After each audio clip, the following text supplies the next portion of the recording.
Hello and welcome back to Playtime with Rufus, a spiritual and metaphysical podcast unlike any other. My name is Mario and I'm so glad you're here. Did you know that 95% of all podcasts out there never make it to episode 10? Well, this is episode 10. We made it, and we have absolutely no plan of stopping. Our audience has been growing with every single episode, and we deeply appreciate the interest, love, enthusiasm, and feedback you've been showering us with. At the very beginning of this project, Émilie and I said that we would be happy if just one person felt drawn to join us on this journey. And now, after only 10 episodes, there are in fact thousands of you tuning in to our conversations with Rufus. So again, thank you, thank you, thank you.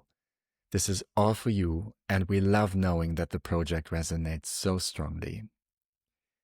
And now, back to business. Today, we continue our exploration of the emotional layer by focusing on one of the most revealing and eye-opening aspects of the human experience, emotional diversity, the truth about how humans feel. In this conversation, Rufus, who is channeled as always through my dear and incredibly gifted friend Émilie, helps us understand why no two humans feel the same way. We explore the idea of emotional primer colors, how each avatar is born with a unique emotional palette, and why this alone explains so much of the confusion, conflict, and misunderstanding we experience on Earth. We then dive into the mechanics of emotional harmony and disharmony. What happens when two emotional palettes meet, how empathy is actually formed, and why expecting others to feel what we feel is one of the core distortions of the Earthian playtime. Along the way, we explore why the mental layer often interferes with emotional honesty and how it led to the destruction of civilizations that came before ours. We also explore why emotional completion, not emotional perfection, is the key to vibrational alignment. Rufus guides us through the difference between diving into an emotion fully and wisely stepping back from it, and how a balance between both approaches can bring healing when used intentionally. This episode also touches on autism, which may be very interesting to parents of autistic children out there, and other conditions often labeled as handicaps, in quote marks, revealing the deeper spiritual purpose behind them and why these avatars can become powerful catalysts for emotional evolution within families and communities. If you've ever wondered why humans feel so differently from one another, or why emotional connection can be so challenging yet so transformative, this episode will offer you clarity, compassion, and a new way of seeing yourself and others. If you're enjoying Playtime with Rufus, please remember to like, share, comment, and subscribe so these conversations reach as many people as possible. We cannot state it enough. We appreciate your support immensely. And now, buckle up and enjoy the ride. This is episode 10 of Playtime with Rufus, where higher wisdom meets human curiosity.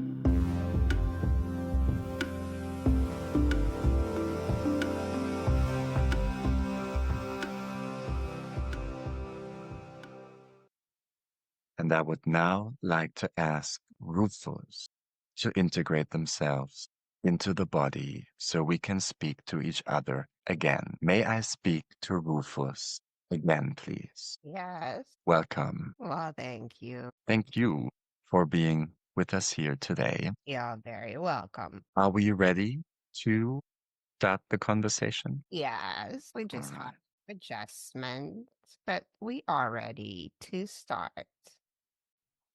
Before we dive into today's topic, is there anything you would like Émilie to know about the situation with her little one and the potential surgery coming up? Yes, there is no need to worry. This is a very common procedure. It's been done on children for a very long time, and there is nothing to worry at all. This is completely, let's say, surgery 101, if we may speak that way. So this is fairly convenient for the child to have this part of herself removed, as it will allow her to breathe better without having infection upon infection upon infection, because this is tiring her system, is tiring her body, is tiring her physicality, and therefore, we are supporting the choice of having this surgery just to make it more comfortable for her in that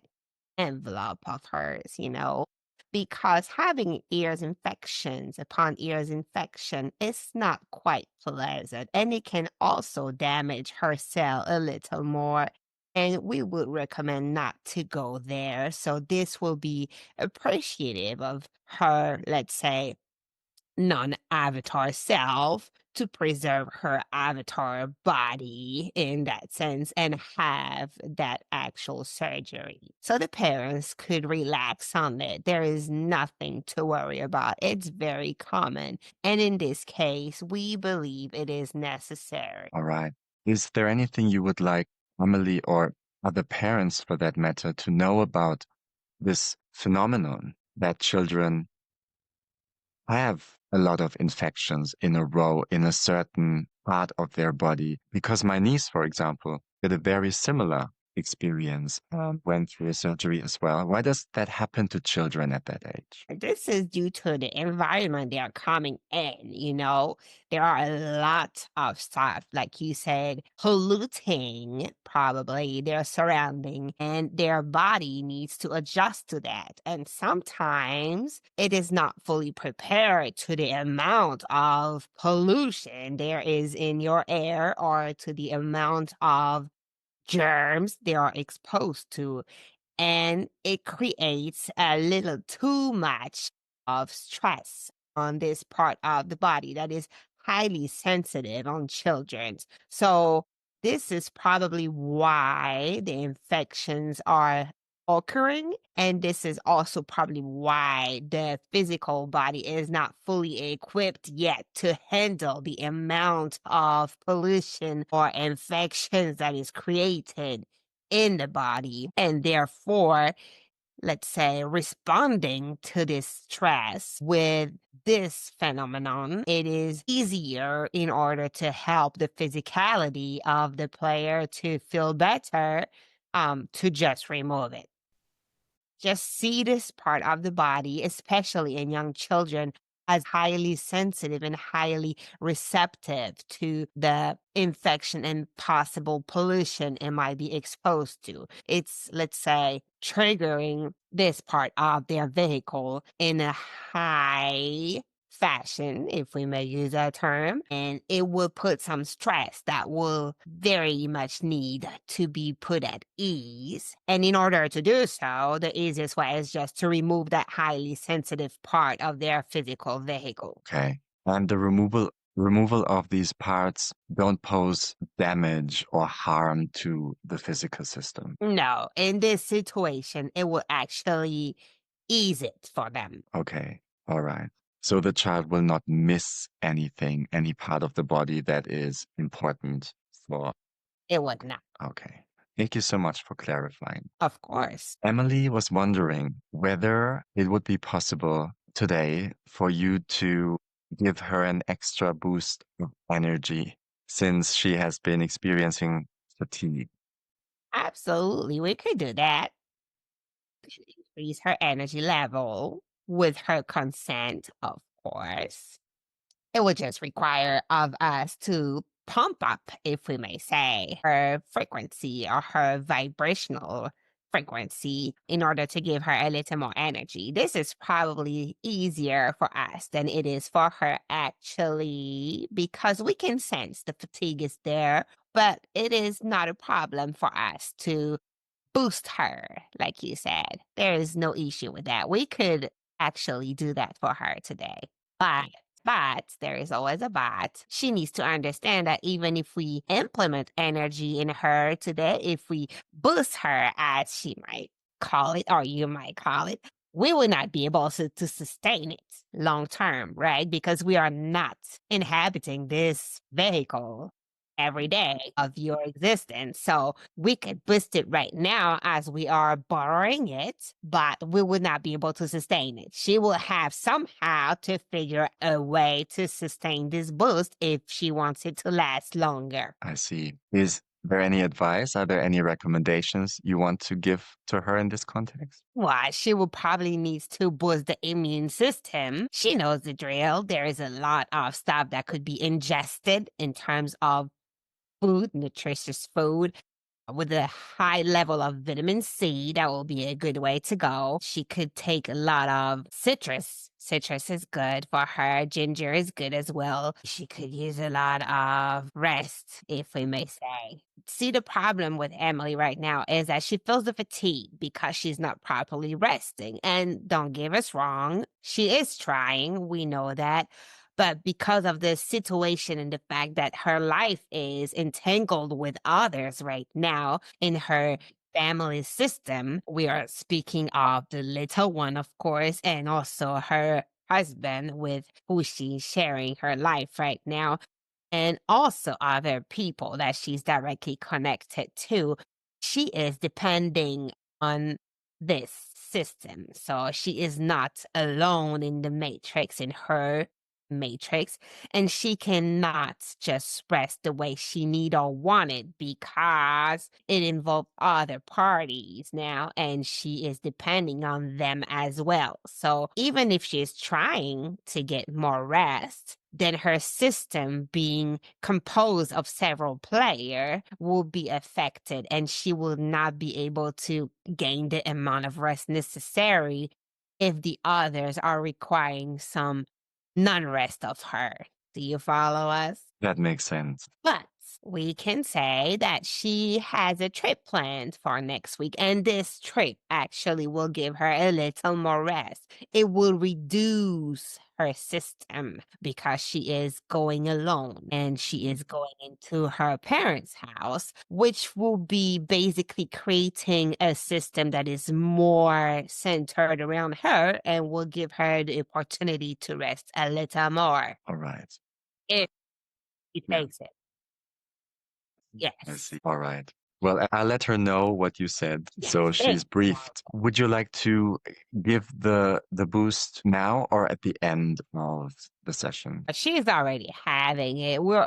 Our venue, let's put it this way, is already a boost. The thing is, we need to live it there when we are recessing. So the boost is happening already, but in terms of what you're asking, it will happen at the end because we would leave a part of that frequency with her when we are recessing. That makes sense. Thank Yeah, you. you're welcome. All right. I'd say let's now dive back into our material. Yes, let's do this. And last time we started talking about the emotional layer. Yes. We focused on the phenomenon of the disconnect between the emotional and the physical layer and the consequences of doing that. Yes. Are you okay? And were you able to digest the material, or do you have questions for us on that matter? I don't have questions at this time. I feel everything was very clear. Perfect. Is there anything that you feel we left out or didn't have the time talking about in that context? We are not sure. A lot has been discussed. For us, the idea was conveyed. We don't need to go over if it was clear enough, and we can just move on.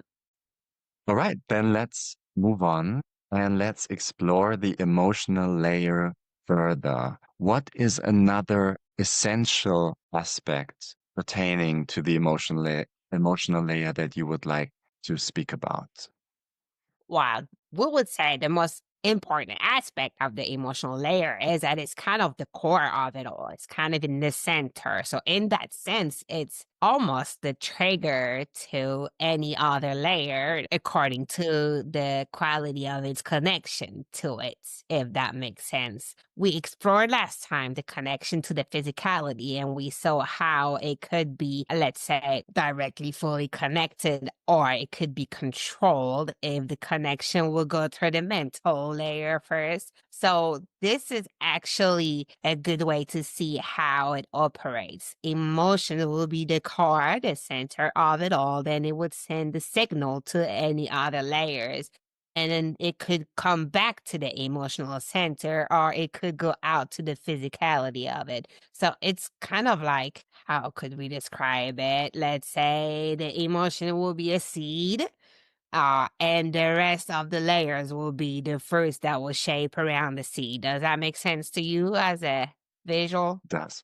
Yes. So basically, the emotional aspect of a player will be connected directly to its essence, and it will also serve in the incarnation as the center and as the real being incarnated. The earthen realm is meant to be an exploration of emotions. And it's meant to see how the avatar would enact those emotions and what they would do with them and how they would experience them and how they would choose to live them, if they would choose to control them or to embody them fully, to let them run free, if they would choose to be driven on them, or if they would choose to contain them and explore another way to play this game. It really is what the player is looking for in the earthen realm, to explore with those emotions and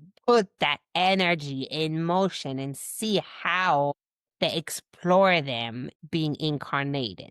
Because receiving emotions, having emotions, feeling emotions is given, to pretty much every player. This is what they are meant to experience. But then it also is the core of their incarnation. Because of freedom of choice, they can decide how to live those emotions and how to play them. And we touch base on the link to the physicality and the need to just fully connect, like you mentioned, the expression wearing their heart on the sleeve.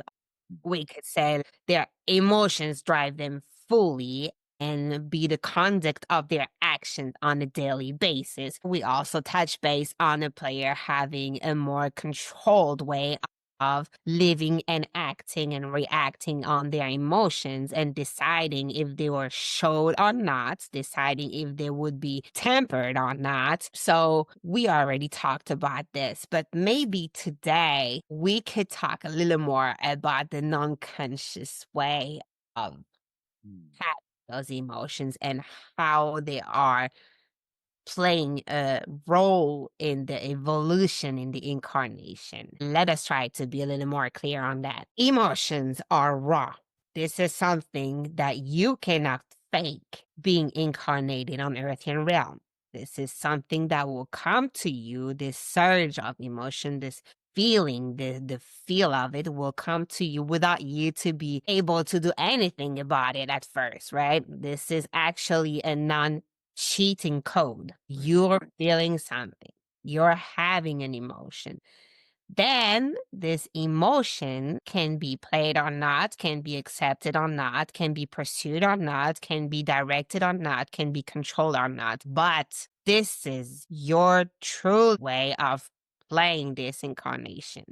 Everything you're about to experience in earthen realm would provoke or would be triggering an emotion within yourself as an avatar. It would be whatever food you put in your vessels, in terms of, we talked about it, nutritious, not nutritious, whatever relationship, whatever you hear, whatever you see, every type of food will create an emotions within your avatar, within yourself as an earthen. And these emotions will then trigger a choice from your playing. So we could actually picture those emotions as a dice. If you were in a game, how you roll the dice will dictate your playing.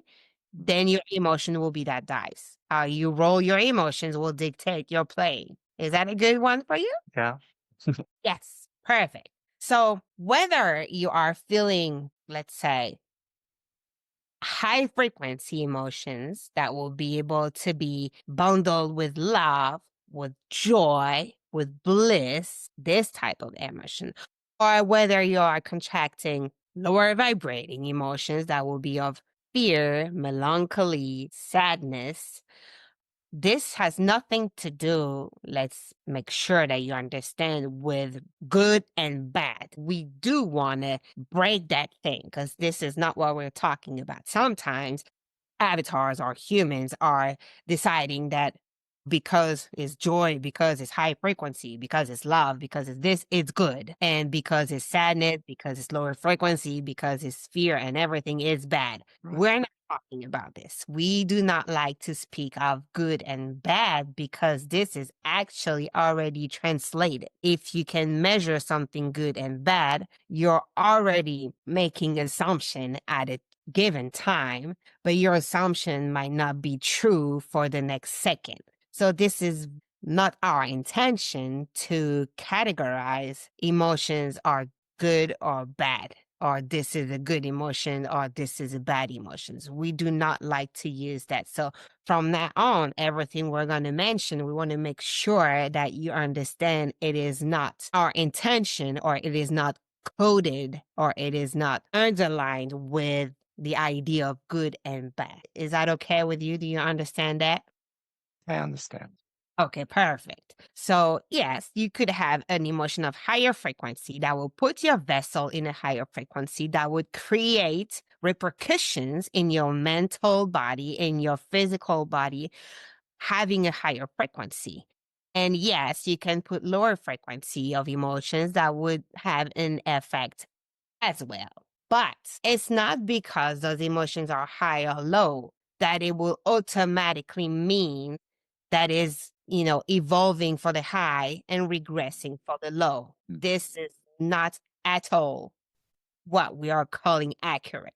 Lower vibration emotion are as necessary as higher vibrational emotion energy, because sometimes you need to feel sad, you need to feel low, you need to feel afraid in order to be able to experiment yourself, to express yourself, to act upon yourself. Sadness could be a very beautiful purge for yourself. It could be a very beautiful way to show your love. It could be a very beautiful way to show your understanding and acceptation of situations of other. It could be a beautiful way to show your empathy. So this is lower vibrational emotion, but this is something as beautiful as joy or love because it contained it. Emotions are also connected to each other, meaning you feel hate, you feel anger. Those emotions come because you know love. Let's say if you are not caring, if you're not loving something or someone or a situation or yourself, you would not be able to feel hate or anger or madness because you need to know love to fuel these emotions. Do you understand that concept? Yes. Okay. So we don't need to clarify it. Not for me, but maybe for others who are listening to Okay. this. We are going to try our best. So if you're hating on something, on someone, let's say, ah, someone hurts a person that you are loving, someone hurt that person very strongly, and you decided to hate that person because they caused harm to somebody you love. If you are not loving that person that was harmed, you would not need to create hate towards the person who harmed her or him. You understand that? Yes. Yes. So this is why hate is triggered by the fact that you know love. If you're not knowing love at the time, you are not able to create hate. Therefore, some of your emotions are actually inherent, and some of your emotions are created because you already know some of your emotions. It's a little bit tricky, but we hope you understand. It's almost like you have primer emotions, and those emotions will create. We do not like to say secondary because in your human mind, secondary means less. But this is not our intention. We are talking about primer as like primer color. If you're binding primer color, then you could create the others. It doesn't mean that they are less. It means that they are primer colors and created colors. Emotions are similar. You have primer emotions, and then you're creating other emotions because you already know the primary emotions. I think that's a very good metaphor. We are pleased that this is actually helping. But yeah, so within your emotional layer, you have kind of a functionment as well, kind of a system as well, where you need to have primary emotions known to you in order to create and being able to experience and yet along express other emotions. This is why you always hear you need to know love. It's very important to know love because somebody that doesn't know love, like let's say an avatar that never experienced love as an emotion, will not be able to experience other emotions as well. They will not be able to create them. They will not be able to feel them, to experience them, and therefore to transmit them. It is just not possible because those emotions are depending on the knowing of the primer one. So this is why sometimes you have players that are emotionless, as humans like to say, but it doesn't mean that they are not feeling emotions. It means that some of them cannot be known because they are lacking the primer that is actually creating those. Like if you were missing a prime color, there are certain colors you couldn't make. Yes, exactly. If you have only red and yellow, okay, well, it's going to be very difficult for you to make green. Okay. It doesn't mean that you're colorless because you do have red and yellow and you can make more colors out of them, but it means that your panel will be somehow restricted. This is also very important in human interactions because we are interacting as humans, hoping that everybody else that is in the same realm with us, that is experiencing this earthen realm, is playing the same game with the same tools. And therefore, whatever we are going to say as human will be received and understand because we are all humans. So we need to have the same codes. No, big mistake. Every human is experiencing differently, receiving, interpreting, digesting informations very differently. So every human is not playing with the same panel of emotions to start with. Not everybody has the primer. Not everybody is able to create all set of emotions. Therefore, not everybody is able to understand with which emotions you are acting upon and reacting from and actually proposing the information that you're serving at the moment you're serving it. So once you understand that, it's easier, if we may say, to create empathy and understanding for the other.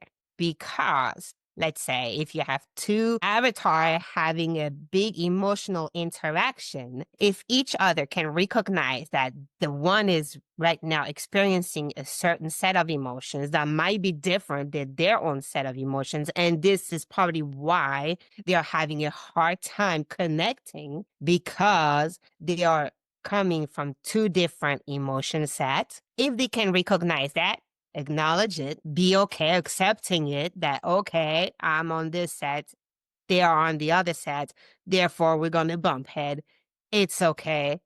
Let's accept that either we're going to bump head and go fully bumping head, or let's decide that in order to keep things cordial, we can recognize that we are not on the same page and being okay with that. Does that make sense? It does, yes. Okay, so emotional layer is very important to each player, and it's also very important to be understood as unique for everybody so you could interact with each other in a very smooth way and a very empathic way and a very comprehensive way, that you're not speaking the exact same language because you're not coming with the exact same set of emotions. Same way you could visually see that physically you're not the same. This is easy because you could use your eye sense, your visual sense, to actually see that you're not the same and recognize the difference and being okay with that, accepting it. For some, you should be able to know and understand that the exact same thing is working for your emotional layers. You are not the same. You are completely different. Therefore, you cannot expect of an avatar to be responding the way you are expecting them to respond. This will be true if the avatar was you. If you are in a situation, you're putting in action, you're experiencing your life, and you would respond a certain way to this given situation. This is normal. This is perfect. You would respond this way because you have your layer of emotions built this way. But you need to understand that this expectation is already rigged, because the one in front of you would not be able to experience the same way as you because their set of emotions might differ. And we believe that this is one of the main issues in humans' relation, that humans who are able to see that their fellows are not looking like them, are not exactly the same, fail to understand that they are exactly not the same as them on their layer of emotion. They decide that somehow they need to be exactly the same emotionally as well. And therefore, they will be completely understood and everything will be fine. And if they are not doing this, then automatically we need to put them aside. But this is not what needs to be understood. You could never interact with fellow humans thinking this way. It will always be an issue.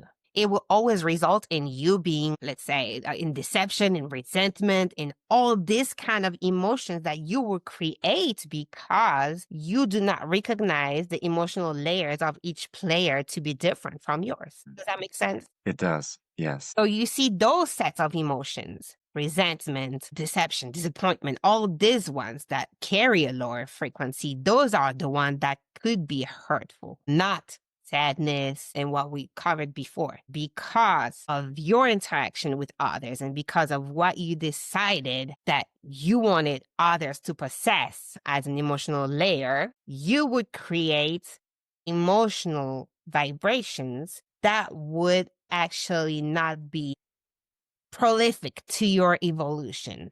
Does that make sense to you? It does, yes. Okay. So we would say that the key to community and to living together in peace, or at least not necessarily in peace, but living together smoothly, kind of, would require every one of the humans to know, accept, and recognize that the same way their physicality differ, their emotional setup differ as well. And their mental layer will be different as well. But because of those are unseen for the eye, so it's not that obvious, it is very difficult to comprehend when you're interacting with each other. It seems to be forgotten. It's almost like you are not able to realize at the moment you're interacting with each other that you are speaking to someone that has a completely different emotional layer as you. And for us, it's obvious. The same way physicality is obvious, emotional is obvious. But for humans, remember, you are designed to use senses when you come to this realm. We talked about it in a very earlier session. Everything is important through the senses. If it doesn't meet that, it becomes automatically more complicated for a human to navigate, because it's part of what we call the unseen, what we call the invisible. So you see, you cannot hear it as well. It's not tangible. You cannot touch it. So all of this is something that is very hard to take in consideration because it's easy to forget it's there. But it is the core of your vehicle.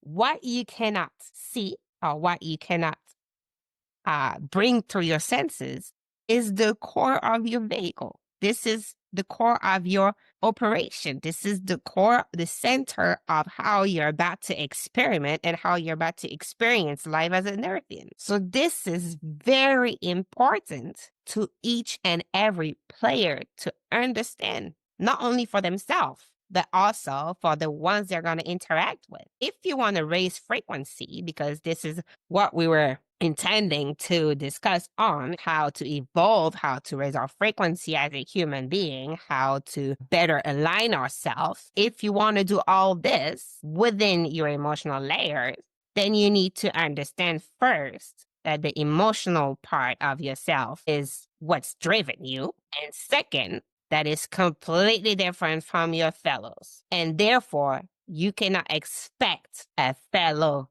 human to react, understand, and choose actions exactly the same way you would have done. And this is where empathy starts, because you're able somehow, even if you know that it's different than what you would have done or you would have felt or you would think about, then you accept its existence as being different.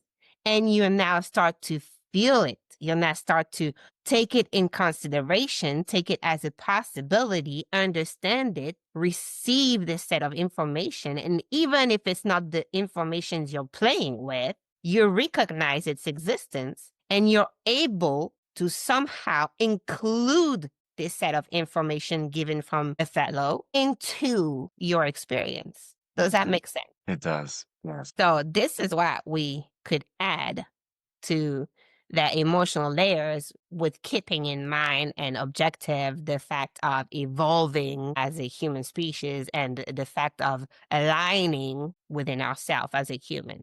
This will be very important to understand moving forward.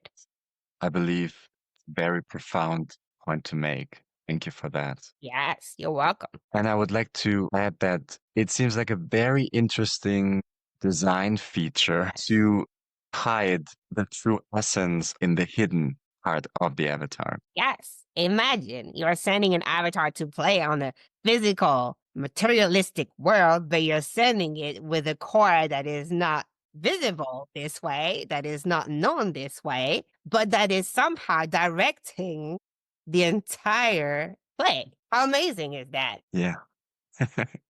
I can see how it would create a lot of room for interesting interactions and experiences. Yes, it would. And it would also create a lot of room for misalignment or self-destruction, if we push it to the extent, right? Confusion or something that is not what we're trying to achieve, if we are talking about evolving, but that is something somehow that is very interested to experience, because once you're able to see it from a different perspective with more distance, so probably when your game is over, but anyway, once you're able to put some distance with it and you can see it differently, then it's phenomenal to understand how this little part of you could be driven every action and everything you decide and every interaction you had, and to see yourself react on it and then to observe it and to be in awe because of the complexity of the game you were playing and how you did in that game. And then with the bigger understanding of it, once you put the distance, this is when you can decide, shoot, now I get it. I want to play again because I want to do this differently. I want to do that differently. I want to experience this a little more. I want to experience this a little less. And you get to play again. Or you decided, oh man, okay, well, I get it. I understand this game. I see for what it was. It's an amazing game. But honestly, I don't feel like I want to play it again. I feel like this is it for me. I feel like I got what I had to get from it, and I don't feel like playing it again. But when you put distance with it, this is when the whole show reveals its magic somehow. Do you understand? Yes, Yeah. I believe I do. Thank you for giving us a glimpse of what we probably are only able to fully grasp after the game is over. You're very welcome. Well, you could start understanding it during the game, but it would create something that humans like to call detachment. And we would assess that as well, because sometimes we hear that word in humans' mouth, detachment. Oh, she is so detached. He is so detached. Oh, you're able to have some, detachment from this and this and this. Okay. It doesn't mean that you don't care. It doesn't mean this. We believe that what you call detachment is what we call putting a little bit of distance and changing your perspective. Right.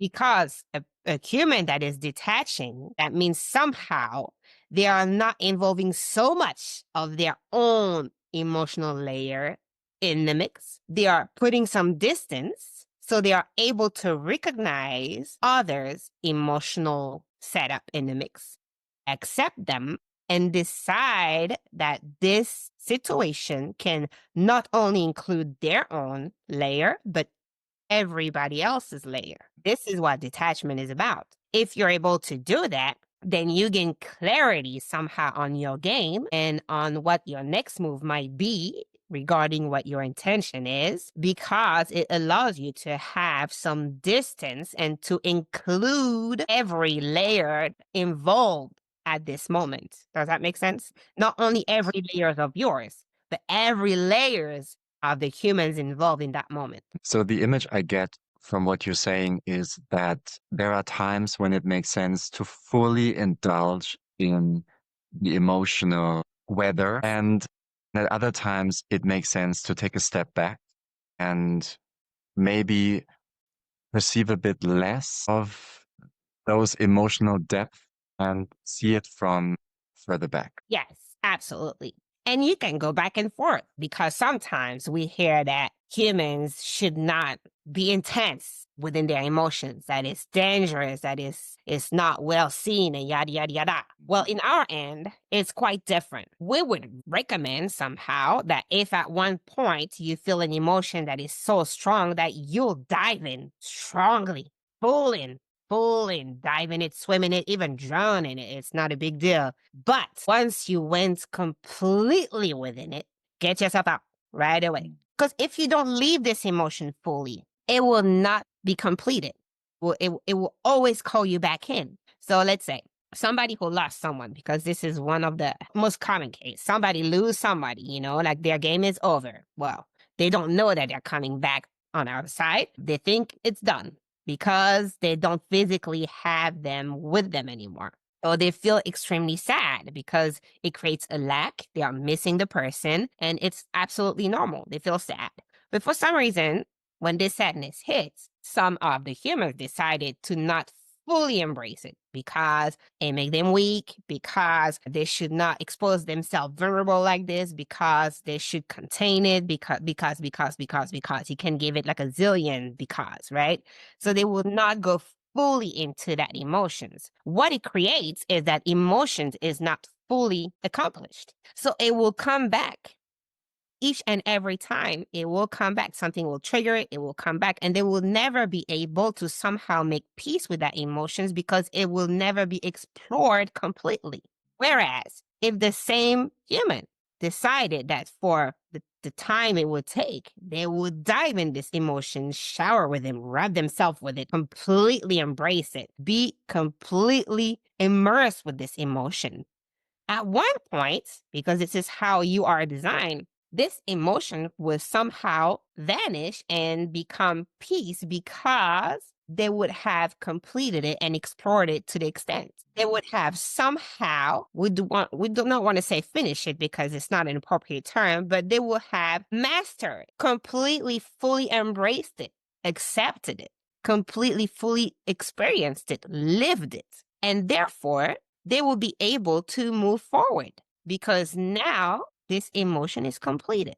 So it is good somehow to indulge completely. Good, not in the terms of good and bad, but good because we are still with the objective of being aligned, evolving, and raising the frequency, right? That was the core of what we're trying to convey here, how to do this. So we should not say good. It will be accurate with this intention. It will be compatible with the intention of elevating yourself, aligning yourself, and moving forward. This will be a way to do so. if you fully dive in these emotions. And then when it's done, it's done. Then you can move on. And then you can use that emotion, the knowing of that emotion, the comprehension of it, because you fully embraced it, and craft other emotions for yourself and also for the recognition within other humans' layer. Does that make sense to you? Yes. Good. So yeah, so this is why we want to say it could be very good to fully dive in, and it could be also very good to put some distance with it. It depends on the given situation. It depends on your intention to start with. It depends what you are trying to manifest for yourself or experiment or live. But those two tactics, if we may say, or those two techniques of playing are equally valuable. They will just give different results and different set of tools regarding your goal or what you're trying to manifest or attain as an alignment of self. Does that make sense? It does. Yes. Oh, perfect. It is What? complicated for us to explain with words, but we feel like we manage somehow to paint a picture that is fairly easy to understand, or hopefully so. Yes. I believe you're doing an excellent job. Right. What would be an appropriate strategy for someone who has a certain emotion coming up and they feel that when they go into it, they get lost in it and it takes them to a very dark that they feel they might not be able to come out again. What would be an appropriate way for a person like that to deal with that emotion? Okay. Well, first of all, we could ask a question too. Once the person is getting there and is getting lost in there, the question is, are they judging their emotion? Because often when you get lost in something, it's because somehow it doesn't match with what you are thinking or what others are expecting of yourself or what you're thinking you're expecting of yourself. For instance, you get lost in something very sad or you cannot get over it, you're submerged with it, you get lost in it. If you feel like you're getting lost, it's because in your mind layer, and probably we're going to still put the possibility of not being accurate, but probably you would feel in your mind layer that what you are feeling and the way you're acting on it and the way you're reacting and the way you are playing your game at this given moment is not right, is not the way you're supposed to portray yourself, is not the way that is expecting of your playing, it's not the way that you want others to see you, it's not the way that you want to live your life, because you're involving now your mental layer that is somehow judging the fact that you're feeling like this, and that for you, you feel like you're getting lost because you're mentally deciding that you are going too far in this and that this is not what is acquired of you. This is not what is supposed to be doing in life.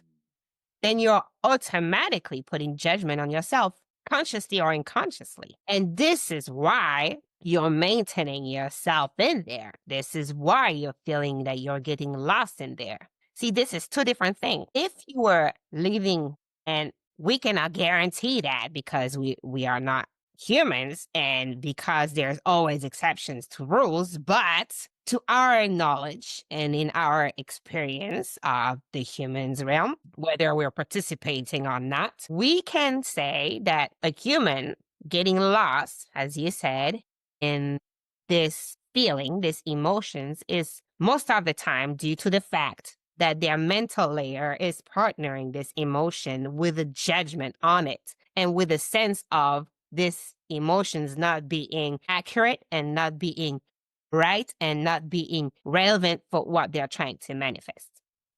If they were able at that point to switch their mental layer and decided that this is acceptable, that they're feeling this way for a good reason, that this is something that is going to help them grow, that this is something that needs to be crossed, that needs to be experienced, that needs to be known by them and by others, that this is not at all a disappointment, that this is not at all inappropriate for their own experience, that this is not at all to be ashamed of in front of others, then you'll see that automatically they will get out of this emotion very quickly Oh. because they would experience it fully without having mental parasites around it. They will just accept it fully, experience it fully, and then be done with it and move on. So are you saying that if, as an avatar, you accept your emotional layer as it is in any given moment and just let it run its course without interfering mentally, it will naturally rebalance itself? Or, yeah. Yeah, because it would have been completed Mhm. somehow. You're building tools. If the emotional layer is your core, right? Um, think about abs in your tummy. You're building it. You're building your core. You're building your abs. Same thing. You're building your emotional self. So you need to experience fully some levels of emotions, some intensity of emotions to master it somehow, and to master how your other layers will be linked to and how you're gonna act, react, choose to move on, and choose to experience with it. So if you fully embrace it, if you completely accept it, and this is key, accept it without parasiting yourself with others or what you think others are seeing in you or expecting of you or whatever, and what you think you should be doing mentally. If you're able to just purely experience that emotion, it would somehow satisfy itself and you'll be able to move on. The Yeah. problem, humans, is not them experiencing their own emotions. Is this mental layer that is very difficult to tame, if we may say, that will come and trigger and make them believe their own lie, thinking that, oh, this emotions is bad still compared to what they're trying to achieve and manifest, is putting us away from our chorus, and it's making us look like weak, vulnerable, not at all what we want to portray of yourself, not at all what we want to build for ourselves. But this is not the emotional layer speaking. This is the mental layer building this concept. The emotional layer is not speaking. The emotional layer is just feeling. It's like, I feel sad. Look, I cry. I roll myself down. I don't want to do nothing. I just, I feel sad, sad, sad, sad, sad, sad, sad, sad. But at one point, my design will automatically feel like I satisfied this. I satisfied the need to go deep in that emotions, and now I'm done. And I'm going to move on. Another interesting design feature to add a mental layer to the emotional one to make it even more complex. Yes. And this mental layer of yours is something that is easy to feed because, and this is intertwined with the fact that you are living in a material realm, right? In a material realm that is also ruled with societal rules and legislation and, stuff that you can and cannot do, Mm. supposedly.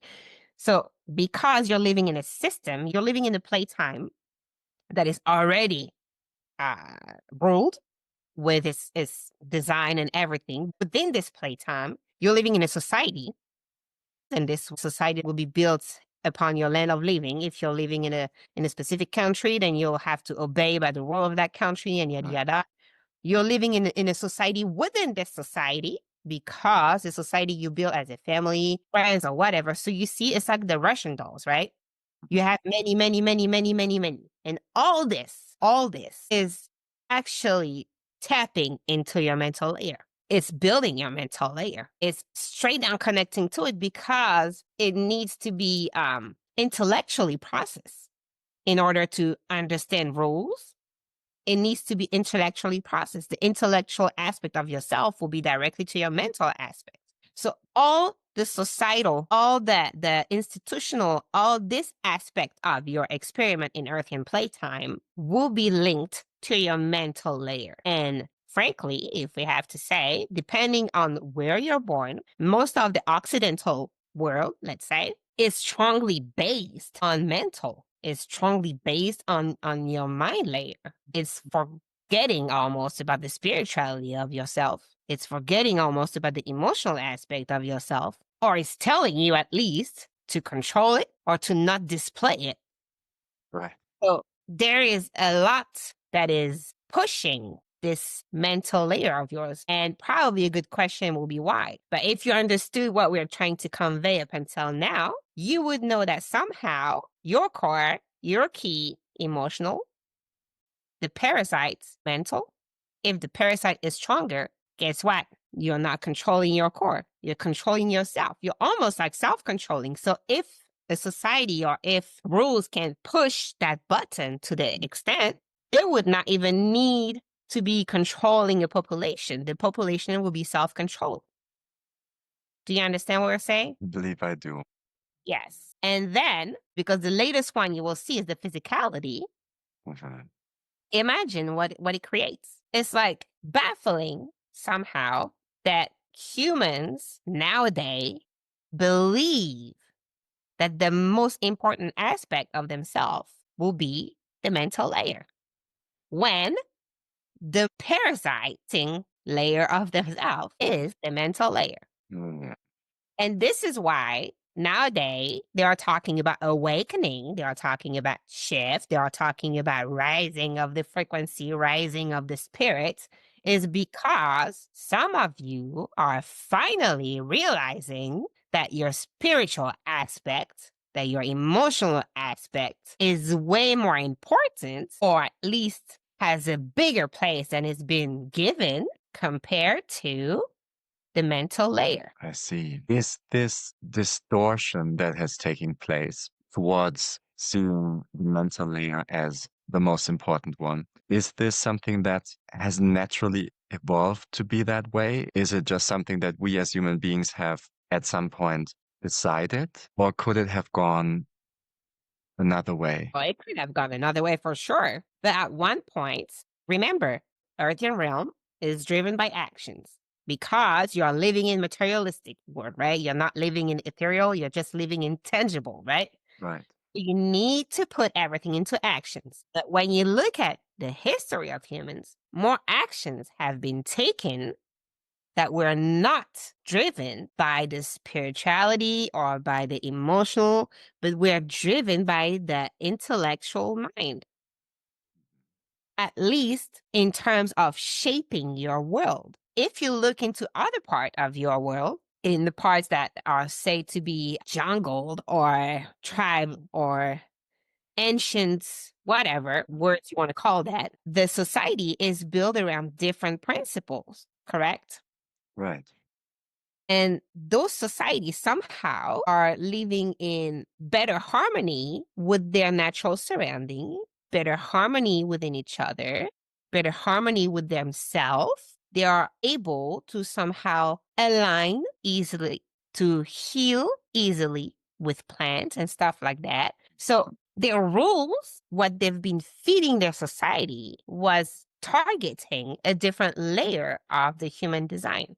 But if you look at other aspects of your world that were, to the contrary, targeting what we call the mental layer, then this is what you obtain. This is what happened. And it could have gone a complete different way. It could have gone more of societies based, like those minorities, as you guys call it, and embracing more of the natural design of this playtime, embracing more of themselves, of their inner word, embracing more of their emotional word, of their spiritual word, of the fact that this is a borrowed time, this is a borrowed vehicle. They have an understanding of this.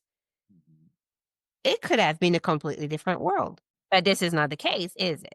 This has been overpowered by targeting the mind layer in many, many, many, many aspects of your world, nourishing the materialistic aspect of it, nourishing the intellectual aspect of it, almost forbidding the emotional aspect of it, the spiritual aspect of it, deciding that humans are not multi-layered vehicle, deciding that humans are just what is, bones, flesh, one layer, one body, one brain, maybe two layers, one body, one brain. We can give you that. Right. But yeah, it's been built around this concept. So yes, it could have been completely different. And this is probably what is happening now. Some humans realize that it could have been completely different. Some humans realize that they are not just two parts, that they are multidimensional beings somehow in a very complex game with a very complex design, with very, very, very much more layers than what they think they were.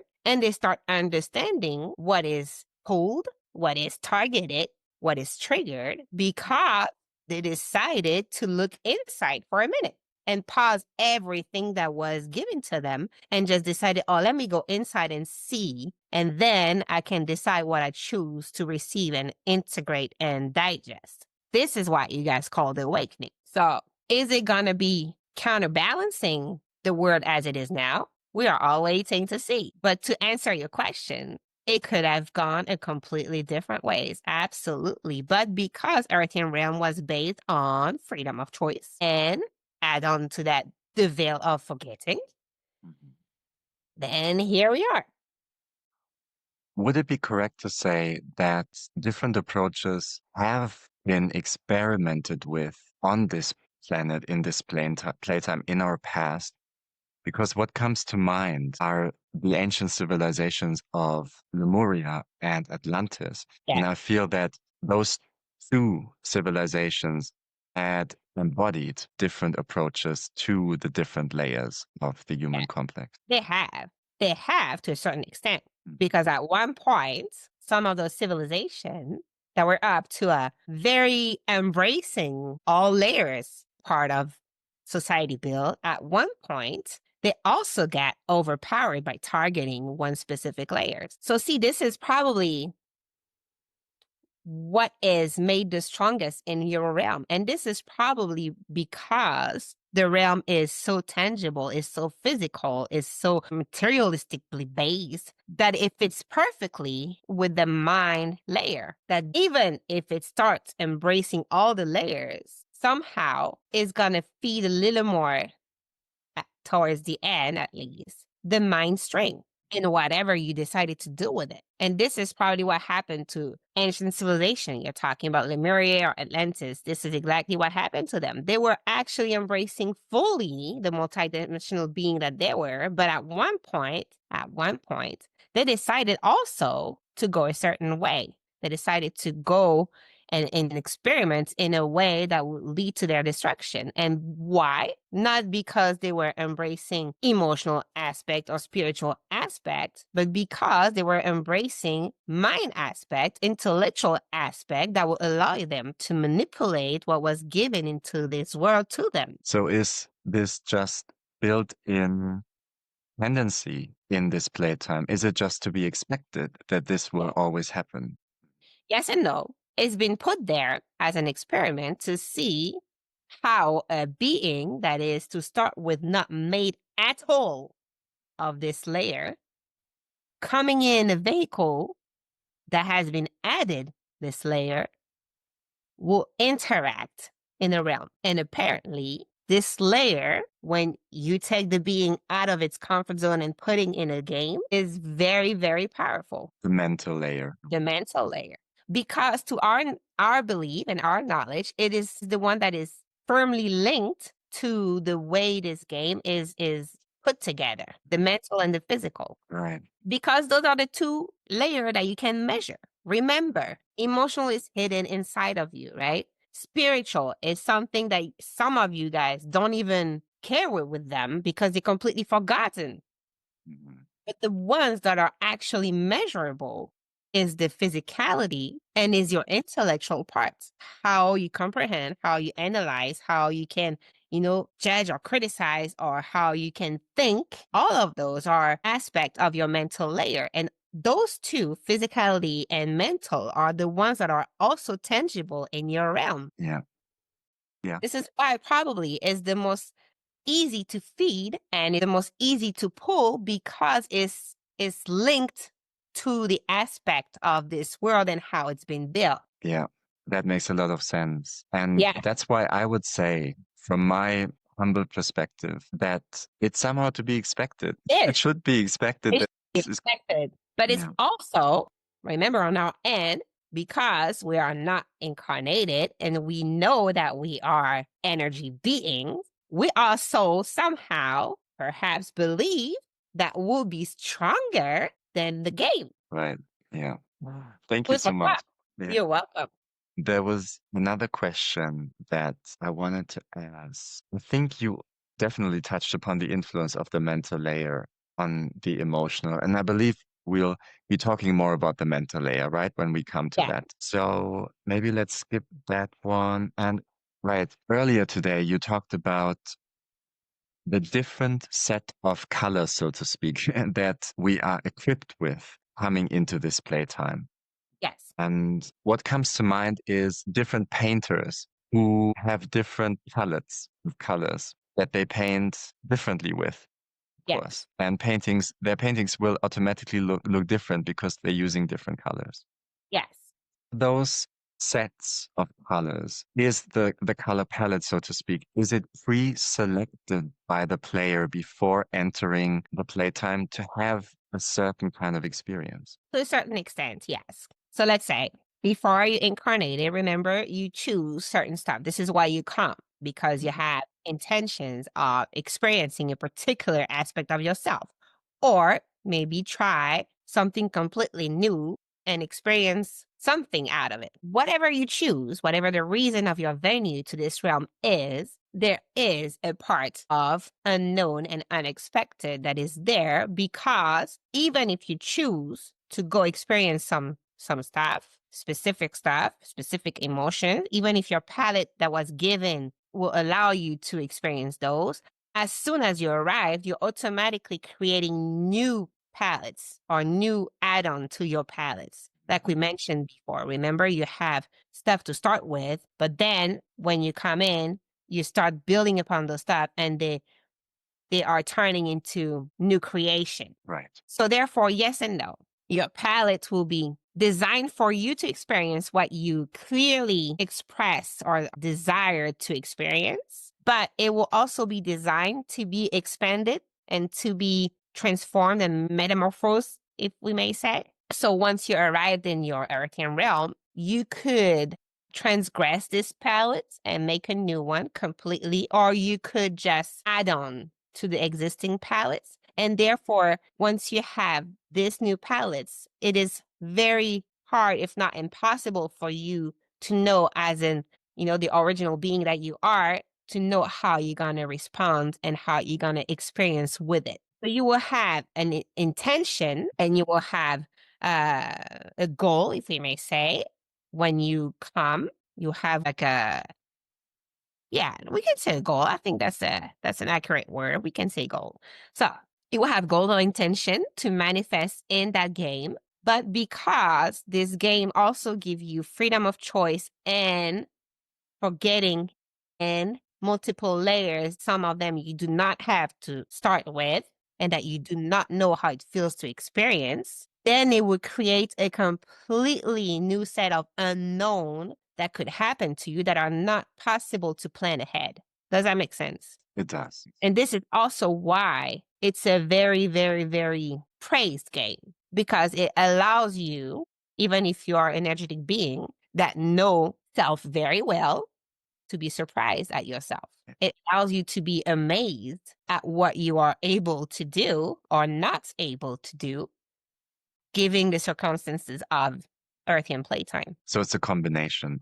Yeah. Yeah. Um, It's almost like if you enter a candy shop, right? And you came here with the idea of buying a specific candy, but then you have so many around you that you don't know, that are intriguing you, that you want to experience. You wouldn't have known before entering the candy shop that you'll be able to experience that many of them, right? You would come with just your intention of buying that one candy. So you will buy that one candy, but you can also try, sample some, or buy some and get out of the candy shop with a bag full of what you didn't know existed. I Same see. thing. Okay. In this context, I believe it would make sense to talk about the human condition we call autism, Yes. because I think one of the characteristics of this condition is a very specific relation to emotional experience and Yeah. understanding, and also communication of emotions. Could you speak about the purpose of this specific condition and why it feels, I believe, in nowadays world as if this is spreading more and more. Yes, it could be seen differently. Like, for instance, if a player decided to go play on the Earthian realm, but they were observer before and they were sensing that they might get lost somehow within the possibility of that realm, they could totally decide to become protected with being able to strongly experience their emotions, strongly experience themselves as an energetical being, and somehow alter the other connections in order for them to be protected from the realm itself. That could be option one. That could be a possibility. So the being will incarnate as an autistic being because their inner world will be protected. It will be less altered by your physical realm. Does that make sense? I see. So the inner world, let's say the scope and the intensity of the inner world will still be equal to the other avatars. It would just be more pure in a way. Yes. Somehow it will be protected. You can witness in autistic, one of the main factor that other humans can get from those humans is that their interaction with the world is different, that they are harder to approach sometimes, even harder to touch sometimes, that they are, we can say, in a bubble somehow for certain aspect, because autistic are very wide spectrum, right? There is not just one way of being autistic. There is multiple ways of being autistic, and every way has a different aspect of itself. But if we are looking at it from a wider picture without making generality, we can just say that somehow, if you're watching a human being being autistic and you are not, you would say that there is a difference in the way they interact with the outside world, correct? And this could be, and we said this is one of the reason, it could be another reason, but this one of the reason, because they're being decided to stay protective of themselves and therefore somehow install a protection shield, if you may say, with the outside world in order for them to be in touch permanently without being polluted to their inner world. Does that make sense? It does. Yes. So that would be your number one reason that you will have that. You could also have another reason that will be in the design itself. So let's say the human being born, something happened within the womb or something happened when the genetical design was created, and the being will be born with less abilities. It's not less abilities to the outside world, but less connection to interact with the realm, and therefore it will be translated in autistic aptitude. This will be somehow an alteration on the physical layer, but not on the spiritual, emotional. So, hold on. Yes. So physical and mental. Just those two. As the design of the avatar will be created, physical and the mental ability will be tempered and will be seen or perceived from others as an autistic aptitude. But the other layers of this avatar will be intact. So the being will still be able to experience emotional, and because sometimes if the alteration on the physical and the mental is severing and is able to not link them to the core, then the emotional aspect of the being would appear to others stronger, as well as the spiritual, which might be more difficult to be seen because it's something that is internal. But the spiritual aspect will be also appear stronger. Right. Would the decision for such an alteration be made by the player? It could. Okay. What are other options? Another player that is linked to that player. Okay. Can you explain? Yes, yes. Let's say the player who is conceiving the body for the new player to come might have expressed the desire or the need to experience parenthood with child with certain aptitudes. If this is the case, the new player coming will serve, quote marks, this desire by entering a vehicle that would be made for the experience needed by the parents. Right. But the incoming player would be aware of it and agree to those conditions. Yeah, it would not be in violation, never. Right. Yeah. Ah, okay. Interesting. This is actually another question that popped up a few Yeah. minutes ago. It's very interesting that a condition that seems or appears to the outside world as somewhat restricted in its experience of emotions creates a very strong spectrum of emotions for everyone interacting with Yes. such a person. Yes. Mhm. So someone coming in with that condition basically expands the emotional experience of everyone they encounter. Absolutely. Absolutely. And sometimes the decision is made in groups because sometimes if, let's say, you and a couple of friends, you're not incarnated and you decided, oh, we really wanted to experience this, then it's like in a movie. Then one of you decided, okay, I'll be the key to your experience and I'll be endorsing this role so you guys can experience this and this and this and this. Then you come together, incarnating in this world, in the earthen realm, and the one that decided to be the key might enter with a specific condition with specific set of aptitudes, like autistic, probably is a possibility. And then you guys would enter as a basic human design, let's say, then you would be able to experience what you decided around the key. Does that make sense? Yes. So it really depends on what was intended before incarnation. But remember also, you decide to enter and you can decide to enter as a group, as a family. You can attribute different roles because you are all connected somehow. Even if you did not decide with everybody what the interaction will be, once you're entered, you'll be affected by everyone around you. So your wish will be fulfilled to experiment with that key, for example, but you'll be as well experimenting with other players incarnated around you. And sometimes this will give you more, well, all the time, it will give you more than you expected, but it will give you more in the direction of your intention, or it will steer it in a different way. Yes. Makes sense. I Yeah. want to emphasize that so people understand that you do not play the game only with the one you decided to interact with before. You play the game with pretty much everyone and everything. Yeah. Thank you for emphasizing that. I believe the information you have already given about what we call autism will be very helpful for especially those who interact with a person with that condition regularly. Is there any other advice or recommendation you would like to give to, let's say, parents of an autistic child on how to make the most out of this experience? Well, we can tell them to basically try to limit the link with some mental layers aspects. Because, like we said before, society is based on mental layer, right? Build on, build on, build on, build on, like rules, rules, rules, rules, expectation, expectation, the way we see the world, the way we're seen, and yada, yada, yada, yada.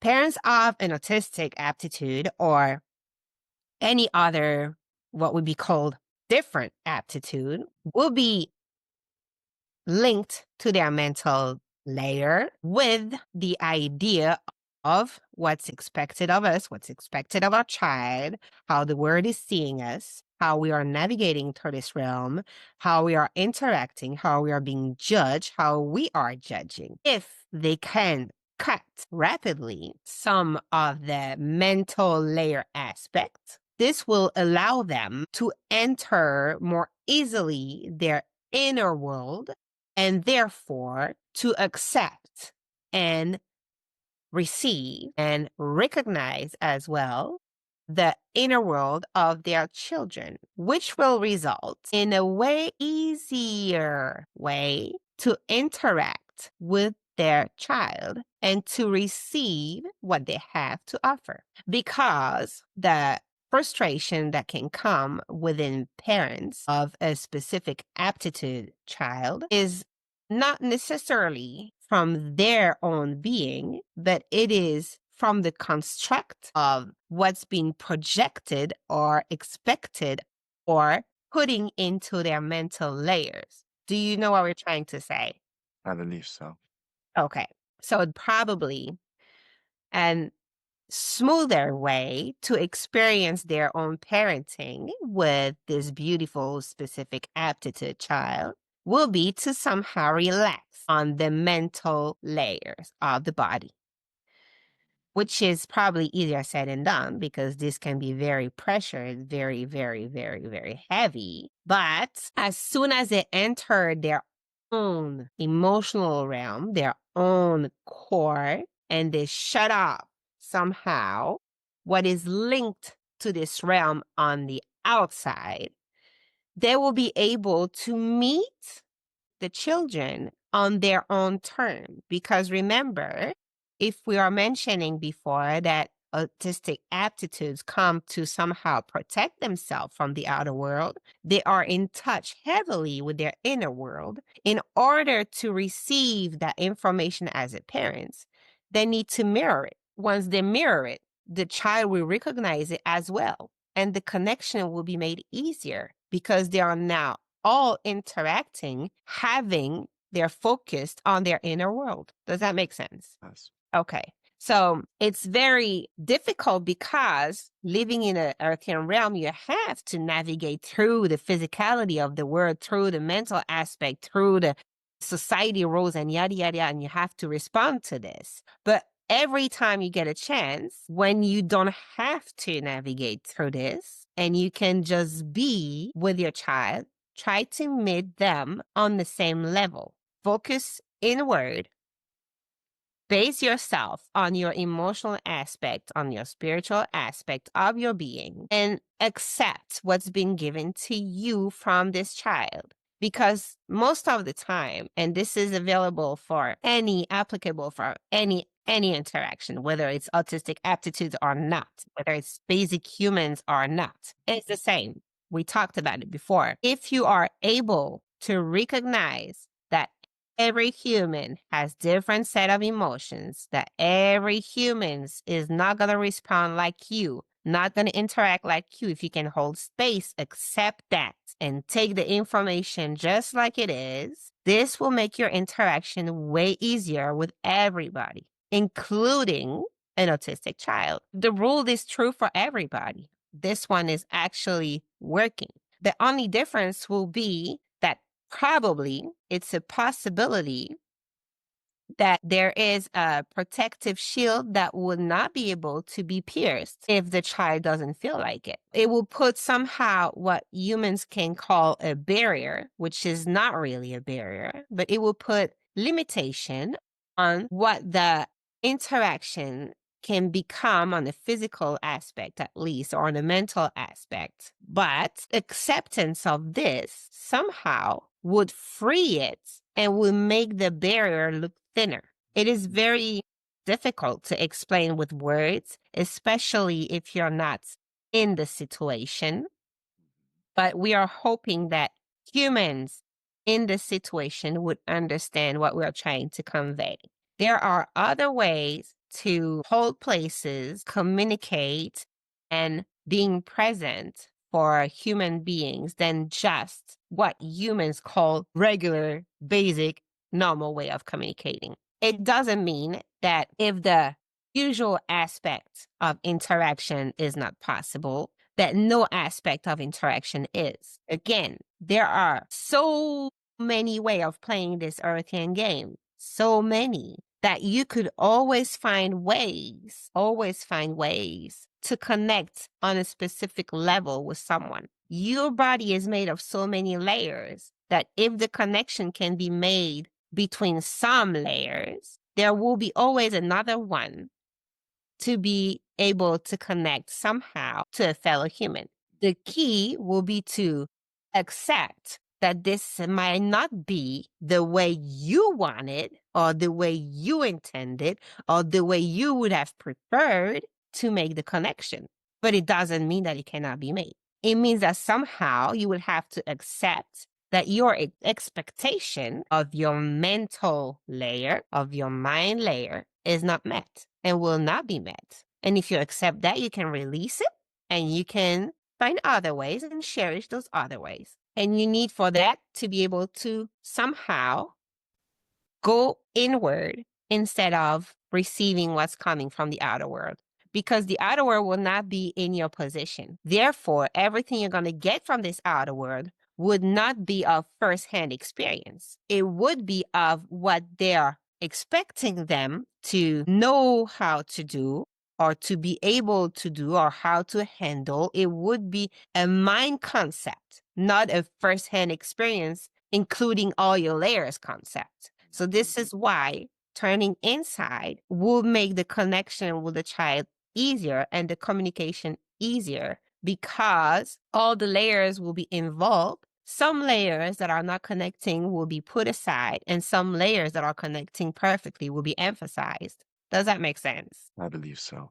Yes. Okay. It's a long journey because it goes against what humans are strongly feeling, because like we said before, physicality and the intellectual, the mind layer are the strongest in this realm. So for a human to be able to do that, they will have to go against their mind layer most of the time. And they will have to go also against their physicality, because in some cases, the touch or the physical contact cannot be breached. Right. I have the impression now that being part of such an experience, let's say, for example, as a parent or a sibling or someone who regularly interacts with someone who comes in with this condition, it's kind of a potential for accelerated integration of all the Yes. layers, isn't it? Yes, it is. Absolutely. Think about it. Every alteration to a game that is seen, and we do not like that, but that is seen from humans as an handicap, right, is a handicap according to the way they think. And we say think, so you know which one is involved. The way they think this game needs to be played. But it's no handicap at all. It's actually a gem, a plus, a booster from the point of view of the player. This is very important to understand. Whatever comes as a handicap in your realm, most of the time, if not every time, is a booster in ours, because it will force the player entering a specific set of rule game to reinvent, recreate, and adjust with new set of rules, which will extend their frequency tremendously, because their creative way of finding solutions and finding possibility for them to still play that game against all odds will be immensely boosting their evolution as a soul. Hmm. Right. Whether it's the one that is gravitating around the key, we're going to use key because you know what we're referring to, Yes. or whether it's the key itself. For everyone involved, basically. Yes. Wonderful. It's also true to the opposite. It could be an immense booster, or it could be an immense stopper. Because if you're not able to transcend this, and if you're just stuck with the fact that you're feeling like it is a handicap and not a beautiful thing to cherish, that you cannot see things differently, you cannot be creative, you cannot make ways to exist, you cannot make ways to interact, you cannot bend the game, then this will stop you from evolving. And pretty much you will have to come back to it another time, or at least learn it in another type of way if you haven't transcended what your intention was when you came here. Right. So it's not automatically a booster. You kind of have to do your part as well to utilize it. Absolutely. Nothing is automatically something. You have to play your game. You have to experience your game in a way that will make it or not. Because remember, freedom of choice, veil, and everything that is connected to your game, you are not knowing if you're going to excel at it and boost yourself and evolve, or if you're going to basically stumble on it, find yourself being stuck and not being able to play the game properly, or at least the way you intended to. And when the game is over, you realize that you're exactly where you started. Thank you for clarifying that. Of course. I believe that we are nearing the end of today's journey. Is there anything that you feel would complete or enrich today's conversation that we have not touched upon yet? We touch a lot of points, at least we are hoping to. Maybe not new stuff, but we really would like to emphasize that aspect of the emotional layer because this is the part where we were in right now. And really, really, really invite every human to understand. And we said it before, but we're just going to reinforce it because it's very important. That emotional layer, which is the core of their playing, is different for everybody. And so it is very difficult on an avatar. And it's basically almost like if they are shooting themselves in the foot, if they are playing this game, expecting every other human to be responding the way they would respond on an emotional level. Was it clear enough? Yes, I Okay. believe so, but please expand on it. Yes. So we believe it's going to be redundant to what we've been saying, but because your emotional layer is so different from each other, if you're expecting every other humans to respond to a situation the same way you will, then you're going to create not only outer conflict, but inner conflict. Let's say you're a human player in an avatar, right? And you're interacting with a group of friends, and your emotional base is a certain way. You're putting into motion, you're acting on your emotions, and all your friends around you are not responding the way you would have responded to this. And therefore, you're not understanding and you're not accepting the fact that they are basically disappointing you. If you act like this, you're going to create conflict not only with you and your friends, because since you're going to reject their way of answering your action, you're going to create conflict with them, but you're going to create conflict with yourself because you would now be completely confused on why they did not answer your action the way you would have. So you will be destabilized, you will be unstable, you will be shaken to your core, and it will have repercussion on other layers of yourself. Whereas if you're approaching any given situation, any given interaction with the fact that you damn know that your emotional layer is unique, and therefore the actions you're going to put out, that you're going to take upon this emotional layer, could not be answered the way you want it to or the way you would have answered it by others, but will automatically be answered differently. And you're ready to embrace their response, and you're interested actually in seeing how they respond to that, and you're ready to accept their response, it will change your interaction completely. Because it doesn't mean that you're agreeing with their response, but it means that you take their response as valuable as the one you would have given yourself within the situation. And therefore, you would not create internal conflict, but you would create internal feeding because now you see how other being with different set of emotions would react to your actions. You would accept this reaction. You would cherish it, even if you disagree with it, and you would put it into your own code, knowing that this is enlarging your spectrum. Does that make sense? It does. And this is how you grow. This is how you evolve. This is how you build yourself. And this is how you raise your frequency and you align yourself as the multidimensional being that you are. It's little sometimes, like we're thinking, oh, I need to meditate for hours. I need to read this. I need to eat this way. I need to do this. I need to spend love. But no, sometimes it's also knowing that I just need to accept that everything and everyone around me has the right to exist the way they want to. And even if I disagree with that, I can accept that and I can hold it as valuable. And therefore, I can build myself with more knowledge of, because you are all connected, with more knowledge of what I am able as a human to do.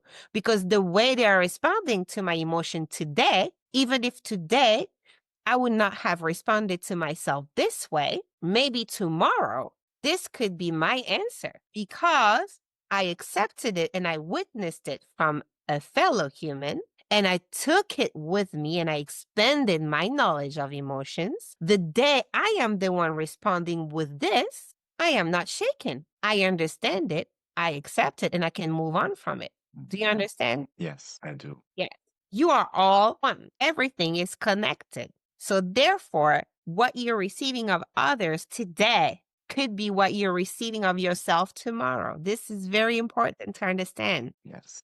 So the image that comes up is that our everyday life is filled with treasures, with situations, with opportunities to actually raise our vibration naturally without having to formally do anything. Yes.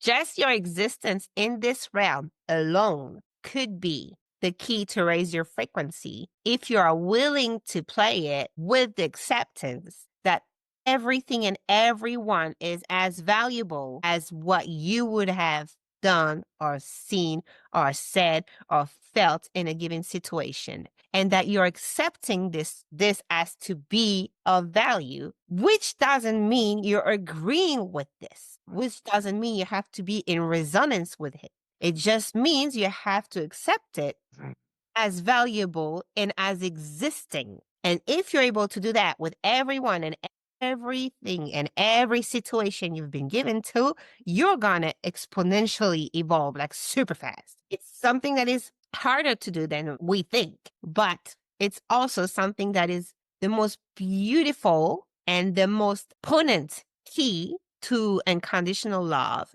and to growth and to evolution of the soul. Yeah. Energetically, this is a booster. So you could tell that to Emily if you need it. Thank you for so brilliantly bringing this session full circle. Welcome. And for sharing this very illuminating and inspiring information with us. I think this will be of great benefit to a lot of those listening to this information. So we are very happy to serve. And I believe that is a beautiful end to our session today. Thank you so much for being with us. You're welcome. And if you agree, we will now conclude Yeah, today's conversation. And I'm looking forward to the next one already. we are too. All right. Thank you so much, Rufus. You're very welcome, Mario.